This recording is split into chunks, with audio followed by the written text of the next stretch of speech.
Hello friends, welcome to Jeevanya's kitchen. Friends, இன்றைக்கி நம்ம ரொம்ப டேஸ்டியான ஒரு ஸ்நாக் ரெசிபி செய்ய போகிறோம். இது டேஸ்டியாக மட்டும் இல்லைங்க, ரொம்பவே சாஃப்டாகவும் ரொம்ப ஹெல்த்தியாகவும் இருக்கும். செய்கிறதுன்னு பார்த்தீங்கன்னா சட்டுன்னு 10 நிமிஷத்தில் செஞ்சு முடிச்சிடலாம். ரொம்பவே குறைவான பொருட்கள் இருந்தால் போதும். இது எப்படி செய்கிறதுங்கிறத பார்க்குறதுக்கு முன்னாடி நம்ம சேனல் ஜீவன்யாஸ் கிச்சனை மறக்காமல் சப்ஸ்கிரைப் பண்ணி பக்கத்தில் இருக்க பெல் சிம்பிளையும் கிளிக் பண்ணிக்கோங்க. இது செய்கிறதுக்கு நான் இன்றைக்கி 1/2 கிலோ அளவுக்கு கேரட் எடுத்துகிட்டு அது மேலே இருக்கக்கூடிய அந்த தோல் எல்லாம் சீவிட்டு அந்த அடிப்பகுதியை கட் பண்ணி எடுத்து வச்சுருக்கேன். இப்போது அந்த ஹோல் சின்னதாக இருக்கக்கூடிய கிரேட்டர் எடுத்துகிட்டு இந்த கேரட் எல்லாத்தையும் நம்ம துருவி எடுத்துக்கலாம். பாருங்கள், நான் எல்லா கேரட்டையும் துருவி எடுத்துட்டேன். இது கப் அளவுன்னு பார்த்தீங்கன்னா மெஷரிங் கப்பில் ஒரு 3 கப் அளவுக்கு இருக்குது. இப்போது ஸ்டவ்வில் ஒரு பேன் வச்சுட்டு அதில் 1/4 கப் அளவுக்கு ரவை சேர்த்துக்கிறேன். சேர்த்துட்டு ஸ்டவ்வை மிதமான தீயிலேயே வச்சுட்டு இது நல்லா வாசனை வர அளவுக்கு வறுத்துக்கோங்க. ரொம்ப நேரம் வறுக்கணுங்கிறது கிடையாது, ஒரு 2லேருந்து 3 நிமிஷம் வறுத்தா போதும். பாருங்கள், ரவை நல்லா வறுபட்டு நல்லா வாசனை வர ஆரம்பிச்சிருச்சு. இப்போ இதை அப்படியே ஒரு பிளேட்டுக்கு மாற்றி வச்சுடுங்க, இருக்கட்டும். இப்போது அதே பேனில் 1 டேபிள் ஸ்பூன் நெய் சேர்த்துக்கோங்க. கூடவே நம்ம துருவி வச்சுருக்கிற கேரட்டை நான் கப்பில் அளந்து தான் சேர்க்குறேன். பாருங்கள், 3 கப் அளவுக்கு இருக்குது.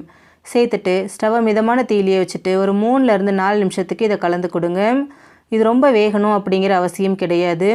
கேரட்டோட பச்சை வாசனை போயிட்டு நல்லா சாஃப்டாகி வர அளவுக்கு இதை வதக்கி விட்டாலே போதும்.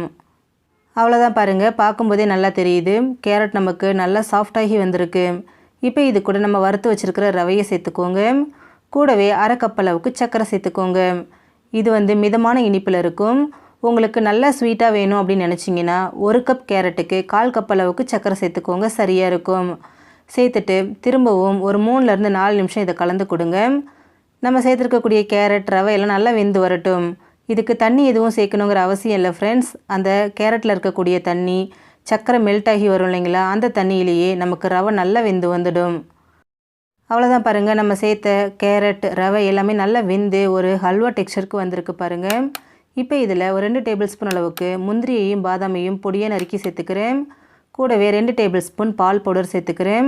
பால் பவுடர் நல்ல ஒரு ரிச் டேஸ்ட் கொடுக்கும். உங்ககிட்ட இல்லைன்னா ஸ்கிப் பண்ணிக்கோங்க.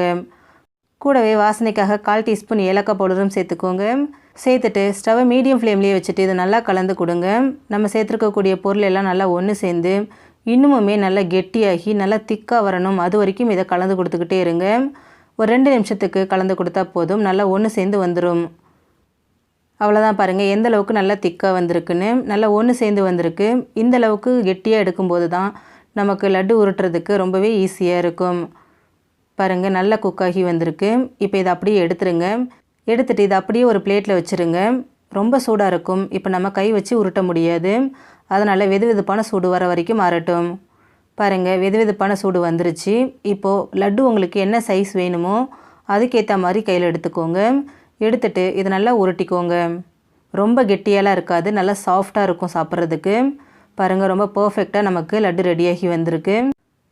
அவ்வளோதான் ஃப்ரெண்ட்ஸ், நீங்களும் இதே மாதிரி ரொம்ப சிம்பிளான முறையில் கேரட் லட்டு செஞ்சு கொடுங்க. எல்லாருமே விரும்பி சாப்பிடுவாங்க. ரொம்பவே ஹெல்த்தியாகவும் இருக்கும். ஃப்ரெண்ட்ஸ், இந்த வீடியோ உங்களுக்கு பிடிச்சிருந்தா லைக் பண்ணுங்கள், ஷேர் பண்ணுங்கள், கமெண்ட் பண்ணுங்கள். ஜீவன்யாஸ் கிச்சனை சப்ஸ்கிரைப் பண்ணி பக்கத்தில் இருக்க பெல் சிம்பிளையும் கிளிக் பண்ணிக்கோங்க.